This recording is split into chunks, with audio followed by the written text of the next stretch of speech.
अस्सलाम वालेकुम। आज की वीडियो के अंदर हमने समझना है एंगुलर मोमेंटम को। बट एंगुलर मोमेंटम को समझने के लिए हमें पहले इसके कुछ प्री रिक्विजिट्स चाहिए होंगे, और इसके प्री रिक्विजिट्स के अंदर मेरे पास एक लीनियर मोमेंटम का टॉपिक हो सकता है। तो अगर मैंने एक लीनियर मोमेंटम को एक्सप्लेन करना है तो लीनियर मोमेंटम को एक्सप्लेन करना बहुत सिंपल है कि मैं कहूँ कि मेरे पास कोई ऑब्जेक्ट है which is having some mass m, और मैं इसे मूव कर रहा हूँ in a translatory motion from this point to this point. ठीक है, और मैंने कह दिया कि इसकी वेलोसिटी v से डिनोट हो रही है। अगर मेरे पास ये दोनों क्वांटिटीज़ इस तरीके से मौजूद होंगी, ठीक है, तो मैं कह सकता हूँ कि मेरे पास दिस थिंग इज़ डिनोटिंग कि इस मास का कोई मोमेंटम है, और मैं उस मोमेंटम को p से डिनोट कर देता हूँ, that the momentum is p, और इस p की वैल्यू हम कह देते हैं that it is m times mass times the velocity. अब एंगुलर मोमेंटम किस तरीके से हम एंगुलर मोमेंटम को समझ सकते हैं? हम ये कह सकते हैं कि एंगुलर मोमेंटम यहाँ पर वेलोसिटी जो थी बेसिकली वो डिपेंड कर रही थी कितना ज़्यादा डिस्प्लेसमेंट हुआ पर यूनिट टाइम। ठीक है, v is basically how much displacement is, velocity is how much displacement is there per unit time. उसी तरीके से एंगुलर मोमेंटम जो डिपेंड करता है इट डिपेंड्स अपॉन कि कितने एंगल की रोटेशन हुई है पर यूनिट टाइम। ठीक है, तो it basically depends upon the rotation. अब ये एक ट्रांसलेटरी मोशन है। ठीक है, so this is the linear momentum जिसे मैंने अभी यहाँ पर एक्सप्लेन किया, and linear momentum is a translatory motion. So this is a translatory motion. अब इसके बाद जो अगली चीज़ मुझे एक्सप्लेन करनी है वो ये कि एंगुलर मोमेंटम एक रोटेटरी मोशन कैसे है। How is this a rotatory motion? तो इसे समझने की कोशिश करते हैं। ठीक है, तो हम एक एग्जांपल लेते हैं कि हमारे पास कोई टेबल है और मैंने वो टेबल कुछ इस तरीके से बना दी। ठीक है, मैंने कहा कि मुझे एक सिंपल टेबल बनानी है। सिंपल टेबल मैं इस तरीके से बना सकता हूँ, और ये टेबल किसी भी लैब वगैरह के अंदर कहीं भी पड़ी हुई है। और ठीक है, तो इस तरीके से इसके ये 4 पैर हैं टेबल के।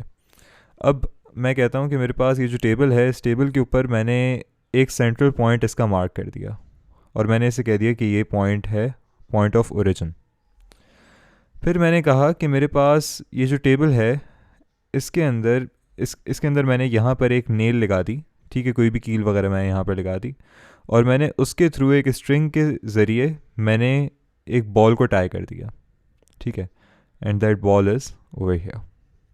ठीक है, अब ये बॉल क्या कर रही है? ये बॉल एक सर्कुलर पाथ फॉलो कर रही है अराउंड दिस नेल। ठीक है, मैंने इसे एक रोटेशन दी और उसकी वजह से ये एक सर्कुलर पाथ फॉलो कर रही है अराउंड दिस नेल, और ये इस तरीके का एक सर्कुलर पाथ है। अब इस सर्कुलर पाथ को फॉलो करते हुए मैं कहूँगा कि मेरे पास जो इस ओरिजिन से लेके इस बॉल की जो पोजीशन है, क्योंकि with respect to this origin मैं ये कह सकता हूँ कि मेरे पास मैं इस एक्सिस को लेट से अगर मैं इसके अंदर कुछ एक्सेस वगैरह मार्क करना चाहूँ तो मैं कह सकता हूँ that this axis over here, this is denoting the X axis, this over here on this side is denoting the Y axis. Z axis की डायरेक्शन मेरे पास इस तरफ है। ओके, तो ये एक्स वाई और जेड मैंने इधर मार्क कर दिया। तो एक्स की डायरेक्शन इस तरफ, वाई की डायरेक्शन इस तरफ, जेड की डायरेक्शन ऊपर की तरफ, आउट ऑफ दिस टेबल, या गोइंग टूवर्ड्स द फैन। ठीक है, अगर ऊपर कोई पंखा वगैरह लगा हुआ है तो उसकी तरफ जो, या सीलिंग की तरफ जो डायरेक्शन जा रही होगी वो जेड की होगी। अब अगर मैं इसके थ्रू आपको एक्सप्लेन करना चाहूँ कि एंगुलर मोमेंटम क्या होता है, तो मैं ये कह सकता हूँ यहाँ पर कि मेरे पास यहाँ से इस ओरिजिन से लेके इस मास के प्लेसमेंट का जो पॉइंट है, इस पॉइंट तक मैं कहूँगा that this can be denoted by a unit vector, और मैं उस यूनिट वेक्टर को कह दूंगा that unit vector is R. ठीक है, अब जब ये बॉल रोटेट कर रही होगी सर्कुलर पाथ के अंदर तो कंटिन्यूसली इसकी वेलोसिटी चेंज हो रही होगी। इसकी वेलोसिटी की डायरेक्शन जब ये बॉल इस पॉइंट के ऊपर होगी तो इस तरफ होगी। ठीक है, अब लेट से ये बॉल रोटेट करके इस पॉइंट के ऊपर आ जाएगी तो इसकी वेलोसिटी की डायरेक्शन इस तरफ होगी। ठीक है, तो वेलोसिटी की डायरेक्शन कंटिन्यूसली इधर चेंज हो रही है। अभी फ़िलहाल इस वेलोसिटी की डायरेक्शन इस तरफ है, यानी मेरे पास इधर एक मास है जिसकी कोई टेंजेंशियल वेलोसिटी है। तो ये जो टेंजेंशियल वेलोसिटी है ये basically mass times this tangential velocity can be called as the momentum of this particle at this particular position. और ये जो पोजीशन है ये आर से डिनोट हो रही है। अब मेरे पास ये जो वेलोसिटी की डायरेक्शन है और ये जो आर की डायरेक्शन है, ये दोनों आपस में परपेंडिकुलर हैं at this point, so they are both perpendicular to each other, यानी 90 डिग्री के एंगल के ऊपर है। अच्छा, अब आप याद करें कि जब हमने इसके बारे में स्टडी किया था कि हमारे पास अगर कोई डिस्क हो या कोई भी जो है वो हमारे पास ऑब्जेक्ट हो जो कि एक सर्कुलर पाथ इस तरीके से फॉलो कर रहा है, तो हमने लास्ट चैप्टर के अंदर स्टडी किया था कि उसका जो एंगुलर वेलोसिटी होगी उसकी डायरेक्शन किस तरफ होगी। हमने उसकी एंगुलर वेलोसिटी की डायरेक्शन हमने पढ़ी थी कि that would be perpendicular to this thing, ठीक है, जिसके अंदर हमने जो है वो एक बेसिकली एक डिस्क को स्टडी किया था जो कि इस तरीके से प्लेस थी, ठीक है।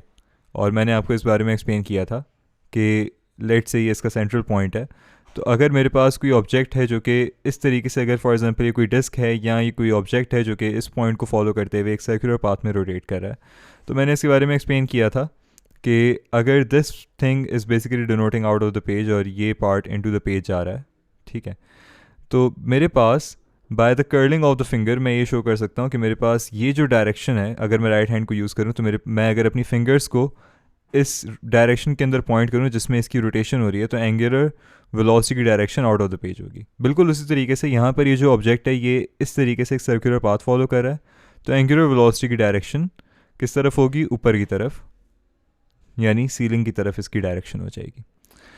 अब यहाँ पर मेरे पास ये जो मास है, मास टाइम्स वेलोसिटी, अब मेरे पास यहाँ पर ये एक लीनियर मोमेंटम था और हमें ये पता है कि लीनियर मोमेंटम के अंदर वेलोसिटी की और मोमेंटम की डायरेक्शन सेम होती है।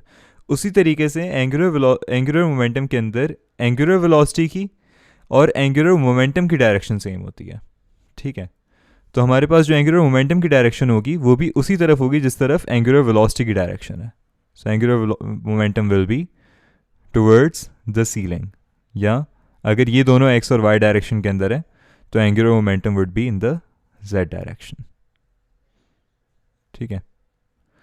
तो मेरे पास बेसिकली ये जो वेलोसिटी है this is opposite to the X direction. खैर, सो मेरे पास यहाँ पर अब जो केस आएगा उसके अंदर मेरे पास एंगुलर मोमेंटम जो कि कैपिटल एल से डिनोट किया जाता है उसकी डायरेक्शन ऊपर की तरफ होगी। अब यहाँ पर ये जो एंगुलर मोमेंटम है, this angular momentum L is basically a cross product, so L is actually a cross product of this position vector r and the velocity v। लेकिन खैर हम इससे डायरेक्टली वेलोसिटी से नहीं, जबकि हम इसे पहले मोमेंटम से रिलेट कर लेते हैं, तो मोमेंटम ऑफ दिस पार्टिकल भी वेलोसिटी डायरेक्शन के अंदर ही होगा, और इसी वजह से हम इस इक्वेशन को इस तरीके से लिख सकते हैं that angular momentum is equals to R cross M V, जो कि v मेरे पास इस पार्टिकल की वेलोसिटी है जिसका मास m है। Then l is equals to, मैं इसे ये भी कह सकता हूँ कि मैं इस मास को अलग से बाहर लिख दूँ क्योंकि this is simply multiplying by this velocity, तो मैं इसे ऐसे भी लिख सकता हूँ that m times r cross v से भी मैं इसे डिनोट कर सकता हूँ। तो मेरे पास जो एंगुलर मोमेंटम है l, that is actually a cross product of r and v।